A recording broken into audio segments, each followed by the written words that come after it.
કેમ છો મિત્રો? Welcome back to my channel ચકુની રસોઈમાં ફરી તમારું એકવાર સ્વાગત છે. આજે આપણે બનાવવાના છે એકદમ સોફ્ટ અને એકદમ સ્પંજી ઇડલી.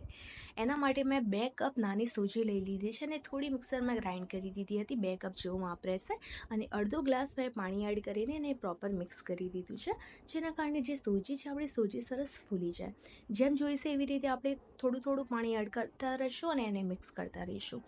હવે આને 15 મિનિટ માટે આપણે ઢાંકીને મૂકી દેવાનું છે, જેના કારણે જે સૂજી છે સરસ ફૂલી જાય અને આપણી ઇડલી એકદમ સ્પોન્જી બને. તો 15 મિનિટ થઈ ગયા હતા. હવે આપણે સૂજી હતી જે ફૂલી ગઈ છે, સરસ થઈ ગઈ છે, પણ જે બેટર છે એકદમ થોડું થીક છે, એને થોડું આપણે પતલું કરીશું. બેટર આપણું એકદમ સરસ તૈયાર થઈ ગયું છે. બસ આ જ રીતે આપણે બેટર રેડી કરવાનું છે, જેના કારણે આપણી જે ઇડલી છે એકદમ સ્પોન્જ અને એકદમ સ્પંજી બનશે.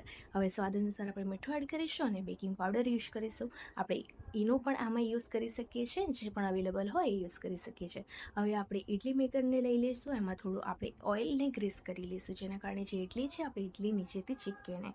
હવે જે બેટર છે, બેટરને મેં થોડું 2 ચમચી જેવું ઓઇલ મિક્સ કર્યું છે, એના કારણે જે ઇડલી છે એકદમ સ્પંજી બનશે અને એની અંદર જે ટેક્સચર છે એકદમ સરસ મુલાયમ રહેશે. હવે આપણે ઇડલી મેકરમાં આપણે બેટર રાખીને અને મેં પાણી ગરમ કરી દીધું હતું. હવે આપણે ઇડલીને ચડાવી દઈશું અને 10 મિનિટની અંદર આપણી આ ઇડલી એકદમ સરસ તૈયાર થઈ જશે, એકદમ ફૂલીને સરસ બનશે. આ રીતે જો તમે ઇડલી બનાવશો ને તો સૂજીની ઇડલી પણ ખૂબ જ સરસ બનશે અને ઝટપટ બની જશે.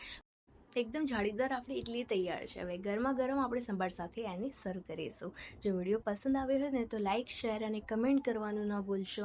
અને જો આ ચેનલ ઉપર તમે નવા છો તો પ્લીઝ ચેનલને સબસ્ક્રાઈબ કરજો. પ્લીઝ રિક્વેસ્ટ કરું છું, કેમ કે તમારું એક લાઇક, એક શેર, એક કમેન્ટ અને એક સબસ્ક્રાઈબ મારા માટે ખૂબ જ ઇમ્પોર્ટન્ટ છે.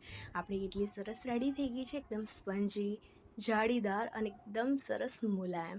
ખાવામાં પણ ખૂબ જ સરસ લાગશે.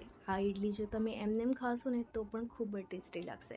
તો આ રીતે એક વખત ઇડલી જરૂર બનાવજો અને જો આ રીતની ઇડલી તમારી પણ રેડી થઈ જાય ને તો પ્લીઝ કમેન્ટ સેક્શનમાં મને એક સારી એવી કમેન્ટ કરી દેજો.